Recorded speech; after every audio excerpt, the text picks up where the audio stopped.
Hello! Magandang buhay! Sa araw na ito ay ating tatalakayin ang isang panibagong aralin para sa ikalawang quarter, week 3 and week 4. Ito ay tungkol sa kaugnayan ng konsensya sa likas na batas moral. Bahagi na ng buhay ng tao ang gumawa ng pasya araw-araw. Mula pa lang sa pagising mo sa umaga, hanggang sa matapos ang maghapon, hanggang sa gabi, meron tayong mga pagpapasyang ginagawa. Minsan, simple lamang ang pasya, ngunit minsan, tayo rin ay kumakaharap ng mas malalaking pagpapasya. At mahalagang mabigyang tuon natin ito upang kilalanin natin kung alin nga ba ang mabuti at masama sa ating gagawin.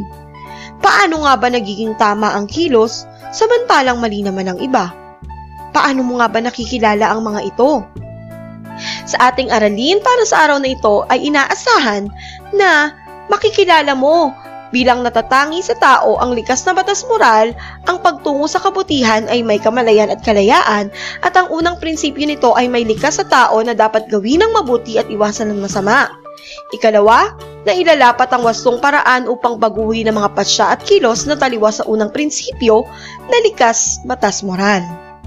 Ikatlo, mahihinuha na nalalaman agad ng tao ang mabuti at masamang konkretong sitwasyon batay sa sinasabi ng konsensya. Ito ay ang likas na batas moral na itinanim ng Diyos sa isip at puso ng tao. At ang ikaapat ay ang makabuo ng tamang pangangatwiran batay sa likas na batas moral upang magkaroon ng angkop na pagpapasya at kilos araw-araw. Handa na ba tayo? Ating ipagpatuloy ang ating pag-aaral sa isang gawain na tama o mali. Ating tukuyin kung ang kilos ba ay tama o mali. Number 1. Ang pagpo-post sa social media ng walang katotohanan upang pagtawanan o pag-usapan ang ating kapwa. Ito ba ay tama o mali? Very good. Ito ay mali. Ang pagtanaw ng utang na loob sa ating mga magulang dahil sa kanilang maayos na pagpapalaki sa iyo ay tama. Ang pagbabalik ng sobrang sukli sa may-ari ng tindahan ay tama o mali? Ito ay tama pa rin. Ang paggamit ng cellphone, sobrang paggamit ng cellphone dahil sa paglalaro ng online games. Ito ba'y tama o mali? Ito ay mali. Ang pangungopya sa module ng iba upang may maipasa ay tama o mali? Mahusay, ito ay mali. Ang pagsisinungaling ay karaniwan lamang sa mga kabataan. Ito ba'y tama o mali? Very good. Ito'y mali pa rin. Hindi naman porket marami o karaniwan na lamang ito sa iba, ang kilos ay magiging tama. Kaya ito ay mali. Pagiging balanse sa dalawang panig upang makapagdesisyon ng tama. Ito ay tama o mali? Very good. Ito ay tama. Ang tanong, paano mo nalaman kung ang kilos ay tama o mali? Ano ang tumulong sa iyo upang husgahan kung ito ay mabuti o masama? Atin niyang unawain at higit na alamin sa ating pagpapatuloy sa ating pagtalakay sa araw na ito. Nung nakalipas na linggo, tinalakay natin ang tatlong nilikha ng Diyos na may buhay: ang halaman, ang hayop, at ang pinaka-espesyal sa lahat, ang obra maestra ng Diyos, ang kanyang nilikhang espesyal. Nilikha ng Panginoon na ayon sa kanyang wangis. Ito ang tao. Ikaw at ako ang natatanging nilikha ng Diyos sapagkat tayo ang biniyayaan ng Diyos ng isip at kilos loob. Ito ay ibinigay lamang ng Diyos sa atin at hindi sa ibang nilikha. Ang isip na siyang nakakaalam at nakakaunawa at ang kilos loob na siyang ginagamit natin upang tayo ay kumilos o gumawa. Tanging tao lamang ang binigyan ng Diyos ng isip at kilos loob kung kaya't ating tungkulin na ito ay sanayin, paunlarin at gawing ganap. Ating alamin ang kaugnayan ng konsensya sa likas na batas moral. Ano nga ba ang mga bagay na sinasabi sa araling ito? Minsan ba nasabi mo na sa sarili mo na, maliit na bagay lang naman yung nagawa ko eh. Okay lang yun, ngayon lang naman, hindi ko na lang uulitin next time. Gaya ng sinabi natin kanina, bahagi na ng buhay ng tao ang ginagawa nating pagpili at pagpapasya. Meron tayong mga pagpapasya na pangkaraniwan lamang, pero meron tayong mga pagpapasya na kinakailangan ng mas masusing pag-iisip. Gaya ng sinabi natin, tayo ay natatangi, tayo ay espesyal, sapagkat tayo ay biniyayaan ng isip at kilos loob. Nakakabit sa isip ng tao ang kanyang konsensya. Ang konsensya ay binigay ng Diyos sa tao nang siya ay likhain. Ang konsensya ay mula sa salitang kom at siyensya. Kom means with, siyensya means knowledge. Kom, siyensya, with knowledge o merong kaalaman. Ang tao ay biniyayaan ng Diyos na kilalanin ang mabuti o masama. Naaalala mo ba yung sinasabi sa iyo noon o narinig mo na ba yung kataga na merong dalawang nilikha sa iyong balikat o sa iyong tabi? Yung isa yung bumubulong sa iyo na gumawa ng mabuti, yung isa naman sinasabihan ka na gumawa ng masama? Ito ang iyong konsensya. Ito ang tinig ng Diyos na nasa isip at puso ng tao upang kilalanin mo ang mabuti at masama. Gamit ang konsensya, nakikilala ng tao kung ang kilos ba ay mabuti at masama. Ayon kay Santo Tomas de Aquino, sa tulong ng konsensya, nakikilala ng tao na may bagay siyang ginawa o hindi ginawa.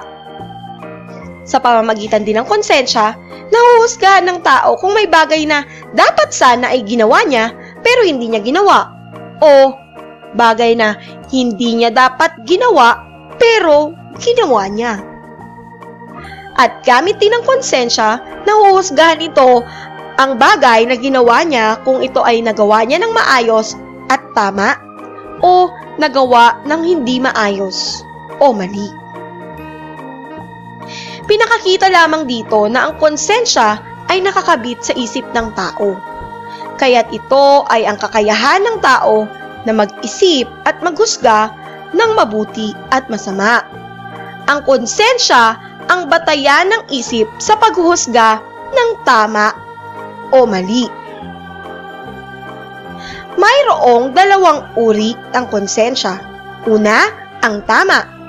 Ang konsensya ay tama kung ang paghuhusga nito ay nakabatay sa tamang kaisipan at nalilinang lahat ang objektibong pamantayan at naisa sa katuparan ng walang pagkakamali. Ibig sabihin, ang tama ay tama, ang mali ay mali. Tama ang pagsasabi ng totoo. Tama ang pagsasaoli ng bagay na hindi sayo. Ang tama ay tama. At sinasabi rin ito na ang mali ay mali. Mali ang pagsisinungaling kahit marami pa yung gumagawa nito. Mali ang pandaraya kahit pa ito ay pangkaraniwan lamang sa inyong klase. Ang tama ay tama, ang mali ay mali. Ikalawang uri ng konsensya ay ang mali. Maling uri ng konsensya. Dito, mayroong kabaliktaran. Hinuhusgahan ng konsensya ay nagkakamali kapag ito ay nakabatay sa maling prinsipyo o nailalapat ang tamang prinsipyo sa maling paraan. Hinuhusgahan nito ang tama bilang mali at ang mali bilang tama. Halimbawa, yung kaklase mo ay nagsabi sa inyong guro na nagkaroon ng pandaraya sa inyong klase.